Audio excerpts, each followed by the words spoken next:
Odi enkambwe wakati wa Full-Figure wamu ne Simple K nga balwanira omwana ogenda kubanga naawe ate ogyewulirako mu maaso awo. Pallaso naye atabukidde Full-Figure n'amulangira n'okusiika embizzi ng'akatambi ogenda okyerabirako mu maaso awo. Ate ye Ssaanya aggyeyo ebyama byonna ebya Full-Figure wamu ne Hajji Haruna Mubiru era abakubiriza n'abagamba nti wooteeri yo mugyesonyiwe munnange erabika ng'ey'abasiraamu naye nga bakoleramu bintu byesitaza byonna ogenda kuba ng'obifuna wano ku Sylvia News Extra. Mugamba mutya mwasibye mutya bantu bange, kansuubire nti muli bulungi ba mikwano nga enkola yaffe. Mbasaba video no mugimpere like era nensaba gwe wenna atanaba kusubscribinga wano ku Sylvia News Extra nti mukwano subscribinga era onyige ne mu notification bell limesubwanga byonna byemba nteekayo wano ku Sylvia News Extra. Nenyongera okusabirako mmwe n'abalwadde abakosefu tisaba ekisa kya Mukama ate kibatuukeko ba mikwano. Sheikh Ashraf Dembe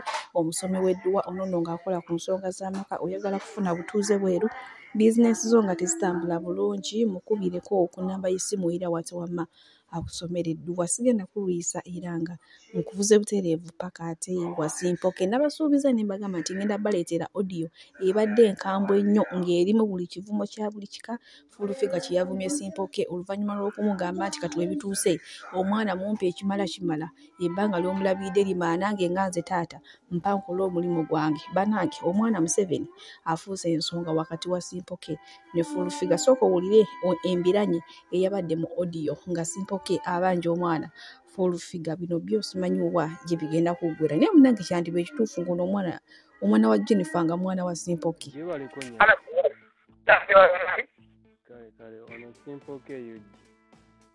Kali amaziga masisirani gwe wakapolumbe olinga kana gwe nja kuteeka magomba ate nja kusiba olinoonya erinnya yange naye nja kusiba gwe muzimu gwe. Hello, gyebaleko Jeni.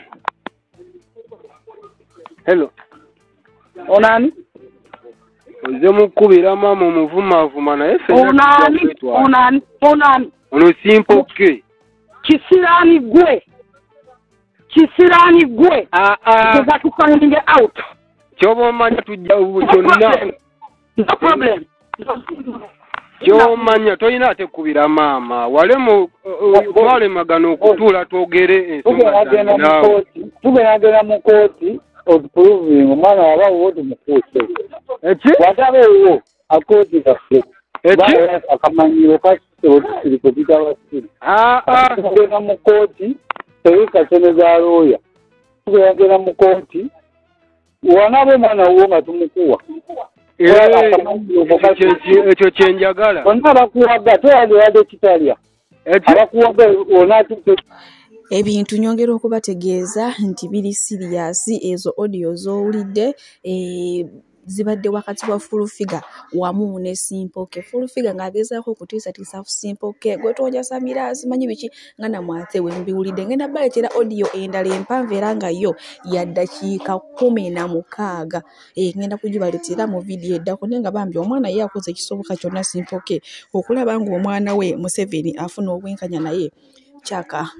alemereddwa. Kale bwe tweyongerayo ewa Pallaso Full-Figure amulangidde n'amugamba nti ye yamufuula kyali kubanga ye yamuwa kolabo mbu yali yakoona nga tewali n'amumanyi naye olwakola naye kolabo Pallaso n'ayitimuka era abantu bwe baava okumumanya katambi kalina maaso wano neera nga ne Pallaso naye amwanukudde n'ebigambo ebinene ng'ate wogenda obiraba maaso awo. Katusoke tulabe Full-Figure ki kyagamba tusobole okweyongerayo n'agaleero. Nze namuwa oluyimba Full-Figure ozunga nalukola mu concert namba CMC2 nze namuwa breakthrough nabya nteeka mbiyimba nnyimba no sense. Gwe Pallaso olina right ennyimba guno omwaka go bannange December alabika nga alimedde mu January twakagutandika naye gutuvuga speed bitya oluvannyuma lwa Jennifer okuvaayo n'ayogera ebyo ebigambo nti y'omu eyayimusa Pallaso kubanga yamuwa kolabo naye maama ye nga ye Full-Figure teyagifuna mu Pallaso munange yavudde mu kamooli yabadde asirikidde n'agamba nti Pallaso avudde mu mbeera n'agamba gwe Full-Figure naawe jjukira gye nakujja nakusanga osiikira kapeera embizi eri mu ttawamu era Full-Figure ono bw'olaba yali kyefu simanyi bino byo gye bigenda kugwera naye bamba guno omwaka naye Full-Figure mukazi wattu gumuvuze bubi nnyo kubanga tewali muzanyo tuba tukyali awo tusiriikiddemu n'essaanya gy'avudde n'agamba nti Full-Figure yamukozesa era nga bali mwami na mukyala era nga Full-Figure wabanga wabuli wabadde awulira ng'alagala okwebaka n'ono omwami ng'agenda gye yabadde bamupangisiza mu woteeri ya Hajaluna Mubiru nga beesanyusa mu era abadde atambula matumbi ga budde bannange Full-Figure oba talina musajja oba alina omusajja kuba ate obwana bwe yeebakako bubeera bwana buto nnyo nnyo so kolabe Simpoke Jobless Billionaire kati laba ono Saanya naye maama ono ye taliika kubanga agenda bimulangira mulangire Abannayuganda abali mu kubuzaabuzibwa nti nayogedde ne mbagamba nti nali mbeera wa Hajaluna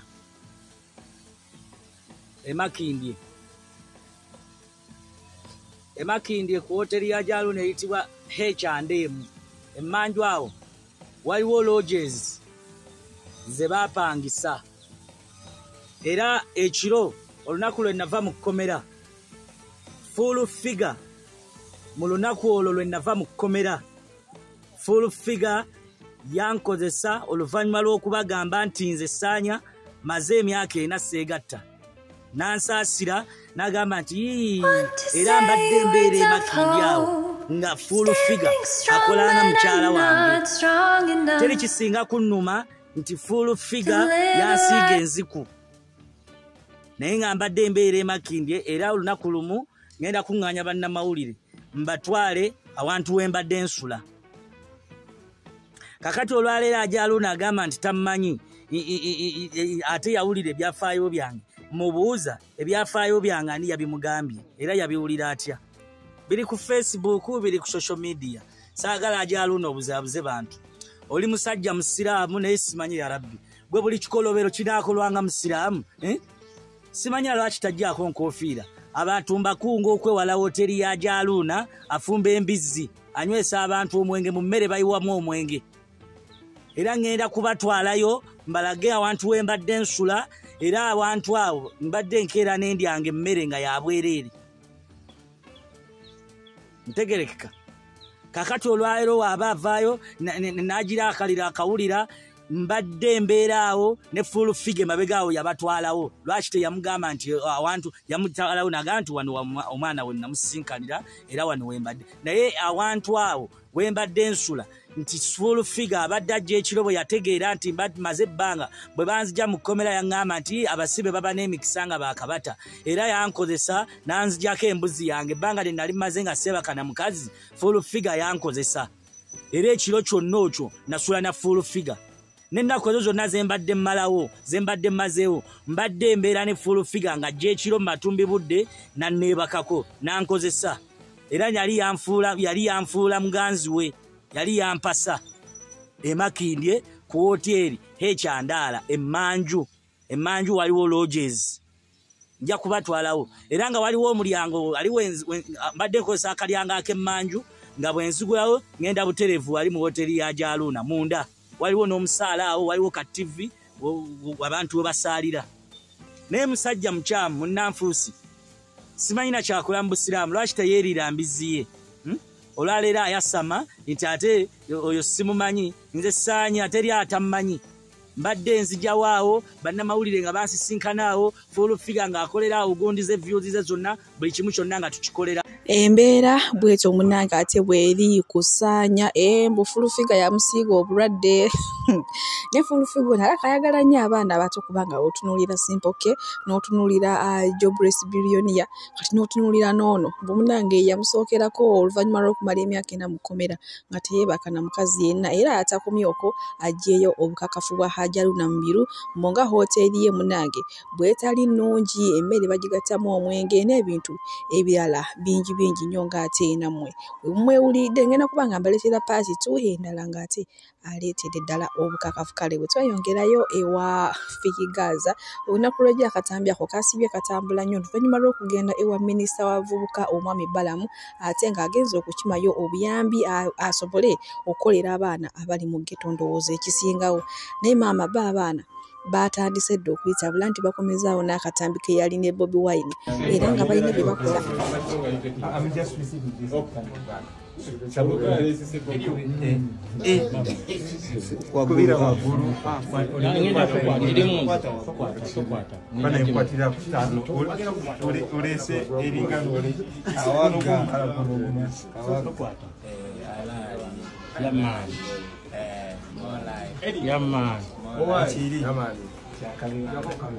A few moments later. Fiki Gaza ye munanga akoleddewo few moments later banaki omusajja yagenze bamuwadde kadomola ka buto omuntu agenda okuyamba ghetto president wa ghetto naye nga wetuli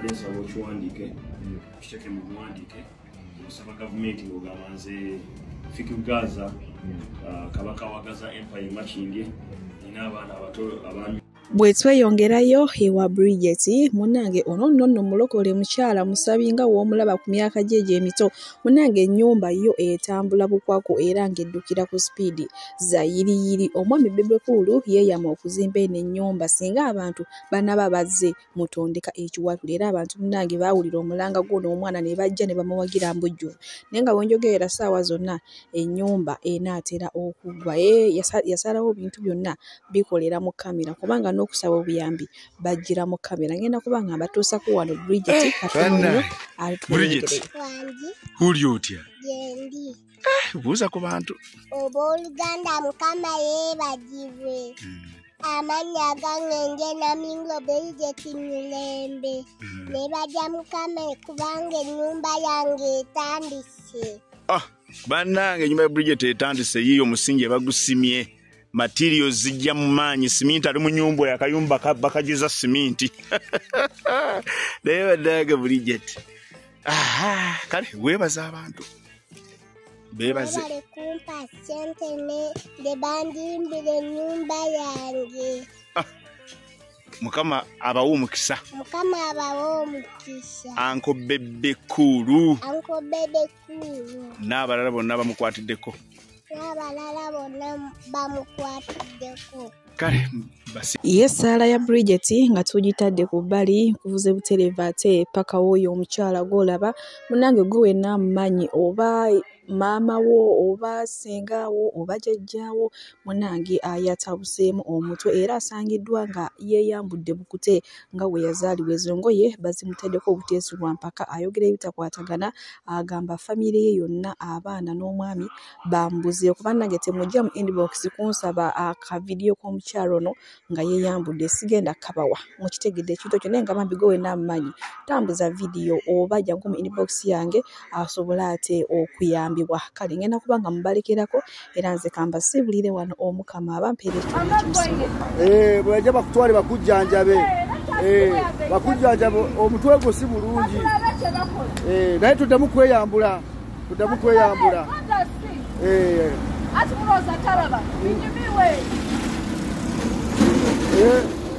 okweyambula bananga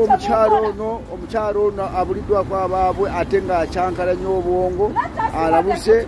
nsaba muntu oba bbaawe obaana wekimukwatako oba baana be munange mujje amanye omuntu ono yeeyambudde ali wano gwe mulaba yeeyambudde twakava okumwabaza saawa zino mujje mutuyambe mututaase omuntu ono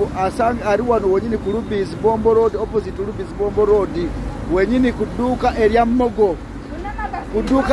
gwenyini kwacyankaliridde omukyalo ono banange mujje mumutaase abantu bonna tiikinga akantu kano kasindike saawa zino kasindike omukyalo ono acyankala nnyo obwongo omukyalo acyankala nnyo obwongo banange mumutaase mujje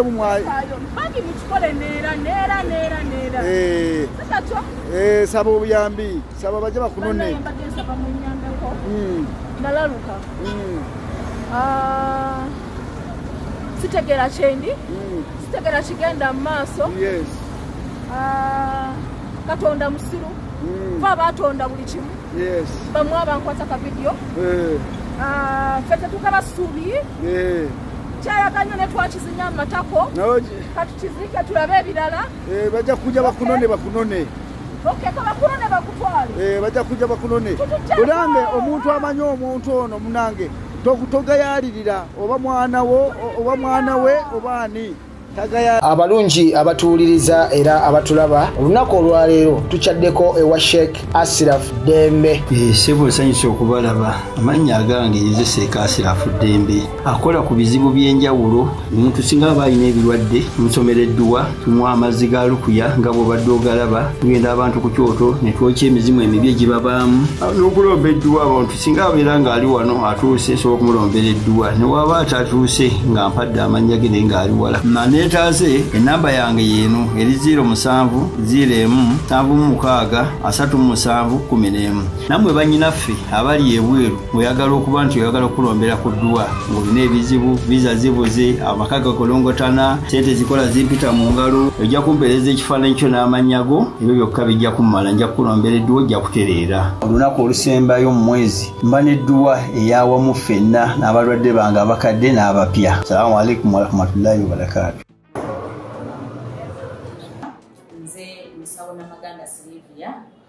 Era nga ndi musawo omutendeke ate era nga nkola n'ekitongole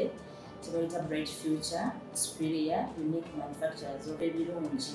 kikola eddagala erya habo nga lirya 100% natural. Alina osteoporosis, alina rheumatoid arthritis, alina ebirwadde ebiri mutawaana bya joints, omugongo, afunye accident, bannange byose byenjawulo. Kaddio kitegeeza omutima, fasitula kitegeeza olina omuntu takyajjukira ebyavudde oluusi yeerabirayo, alina alzheimer's, memory loss, olina omwana takola bulungi mu kulaasi, bannange omuntu zaakyankalana eddagala likola bulungi ku baana. Tulinamu kati nga kano bayita prostate relax. Kano akaddagala kayamba abaana okutangira prostate cancer, kabayamba alina prostate enlargement, bannange olina kansa atandiikiriza ali mu stage esookola eryokubiri. Mugambe oba sisitawo oba bratawo oba mukwano mugambe ajja kusangala kufekano tagenda kuddamu kulowooza ku ebyo ebirwadde. Enkwaso ze tezimala kamuyamba okuyigiriza enkwaso ze nokukyawo. Bannange tuna expowerman wabanga alina enkwaso ze tezimala kano kayamba okuyigiriza enkwaso ze afuna premature ejaculation bwaba tuse mu kisaawa amala mangu kano kandida oba any harmful bacterias